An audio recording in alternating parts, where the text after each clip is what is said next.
You don't avoid putting your hand in fire because you're afraid of it. No.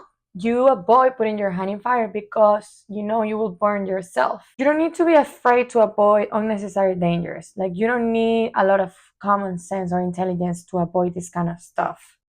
Now, if someone threatens you with physical violence or they're gonna burn you or kidnap you or whatever, you will probably feel afraid. This is not the state of psychological fear that I want to talk about because there are two different ones. This state of psychological fear can manifest in your life in different ways, in different forms, like anxiety, worry, tension, phobia, feeling all the time in a really, really, really deep internal, like, scary state, or just feeling anxious and scared of everything. And this fear always refers to something in the future. Always. This is like a psychological fear. It's always thinking about something that might happen or that could happen. Never in the now. It's never living in the now. So when you're here, your mind is in the future or in the past. It's imagining things that have not even happened yet. This can create a lot of anxiety. And I'm talking from experience because I'm telling this advice to myself as well. I struggle sometimes with controlling my fear, and sometimes I lose my power because I'm being controlled by my fears about things that aren't even happening right now. Because right now we're here. This is what I want you to understand. Right now we're here. Right now is nothing is happening. And whatever you're afraid of is not happening. It's just something in your mind that your mind is living in the future. And when your mind is living in the future, you lose your power and you lose completely the simplicity of being here right now. So that anxiety will become your forever partner, or it will always be there for you. And you can face the now, but you cannot face the future. So that creates an internal kind of like fight between your mind and yourself, the observer, that person in there that I know is there. An emotion is a reaction of the body to the mind. So, for example, if your mind is sending your body a message of, oh, I'm in danger, I'm being threatened, what emotion is going to create? Fear, of course, because the mind is sending that message to the body. So that's when you feel it in your body, to the anxiety, all these emotions that comes from fear. And fear seems to have different causes. It can be fear of death, fear of loss, fear of being hurt, fear of failure, and so on. There's a lot of fears that we experience. And this is nothing but the ego's fear of death. For the ego, death is always around the corner. This is like this. And in this state of you identifying yourself with your ego, with your mind, this affects every area of your life. And this is an example that I've experienced today, and it is insane. And it's something as normal, as trivial, like you wouldn't think it even comes from this, but it does. It's the compulsive need to be right in an argument, for example, and prove that the other person is wrong. Why? Because you have identified yourself with this mental state that your mind created.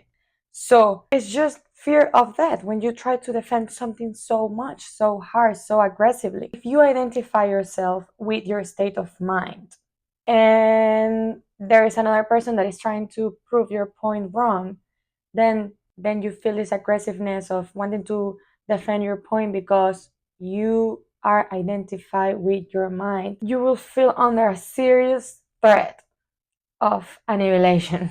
So you, as an ego, as your mind, you cannot afford to be wrong. To be wrong is to die. And this is something very, very, like, it really does affect every aspect of our lives if you think about it, because this has been the cause of many wars and the cause of many end of beautiful and amazing relationships. When you stop identifying yourself with your mind, being right or wrong is indifferent to your state of being. It doesn't matter.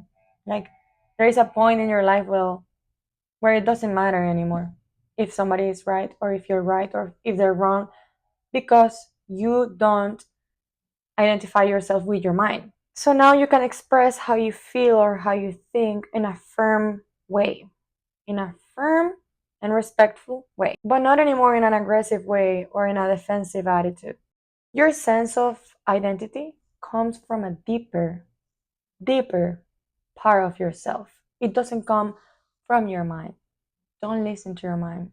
Be as present as you can because the mind is very unstable.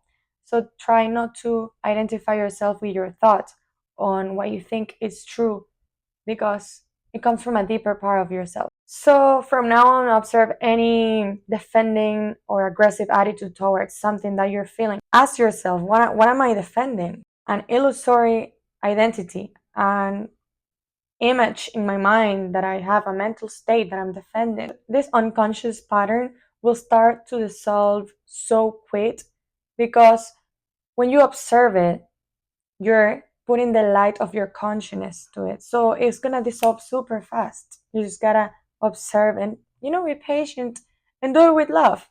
This is gonna be the end of all the arguments in your life. Power over others is weakness disguised as strength. And all this that I'm sharing with you, I've read in the book The Power of Now by Eckhart Tolle, and I cannot thank him enough. It's incredible how this book has helped me deal with so much fear that I feel in my life, with so much anxiety, and it's helped me have a lot more clarity in my life. So yeah, all this I learned from Eckhart Tolle. And the true power is within, and you can access it now. Another thing, every human act is motivated at their deepest level from two emotions, either love or fear. These two are the two primary emotions. Everything else comes from them. Only two words in the language of the soul, of the great polarity that God created when He created the universe as we know it and our world as we know it. Every human thought and every human act is based on either love or fear, not in between. There is no other motivation. Any other ideas are just derivations of these two emotions.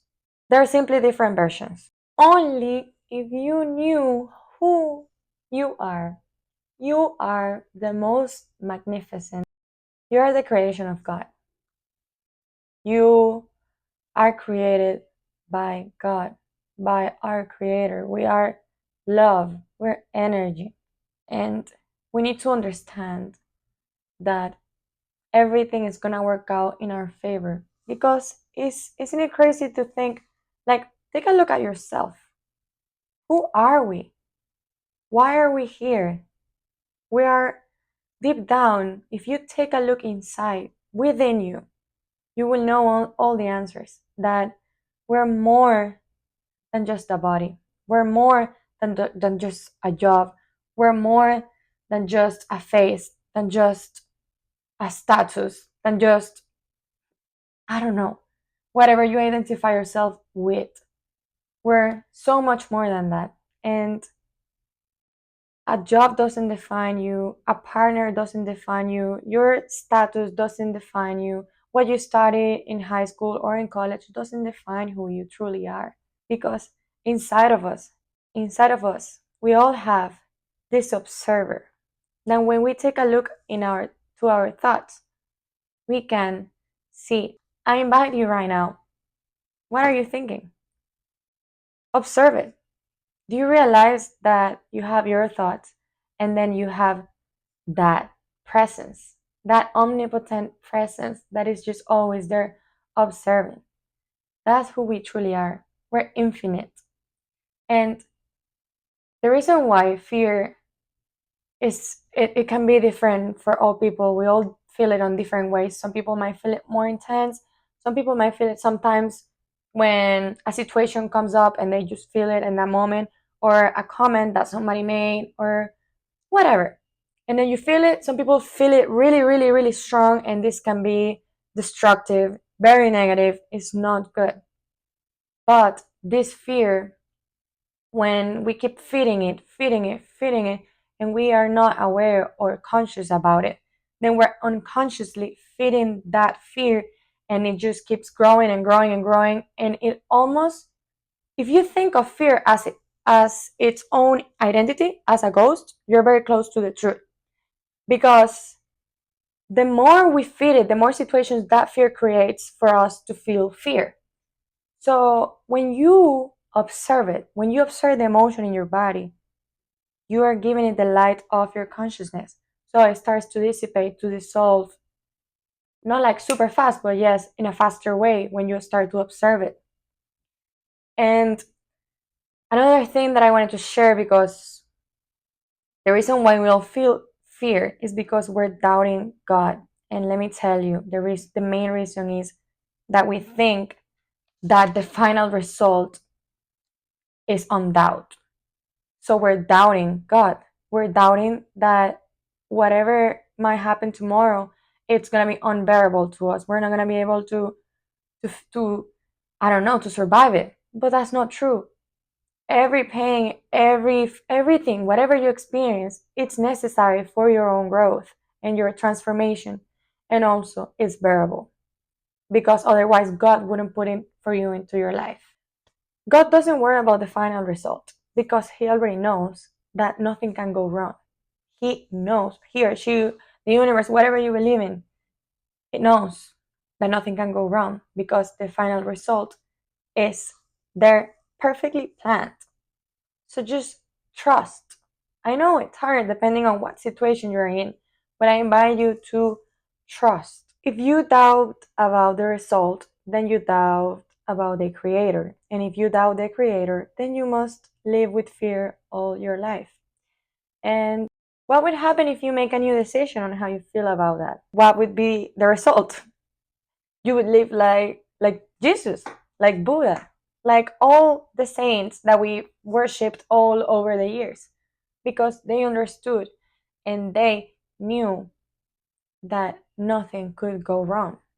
And that's why they share so much peace and love, because they know something that we're looking for on external things instead of looking inside. So I invite you to take a look inside and observe the patterns of your thoughts and how fear keeps manifesting in your life, and understand that it's just an emotion, and an emotion that comes from your thoughts. And the positive things is that fear is just a thought and you can change your thoughts. I love you so much and I hope I helped you. And I'm making this video because I've been feeling a lot of fear this past few days. So I thought it was something that some more people might needed to hear, and I hope I truly did help you. Thank you so much for watching me and I love you so much. Mwah.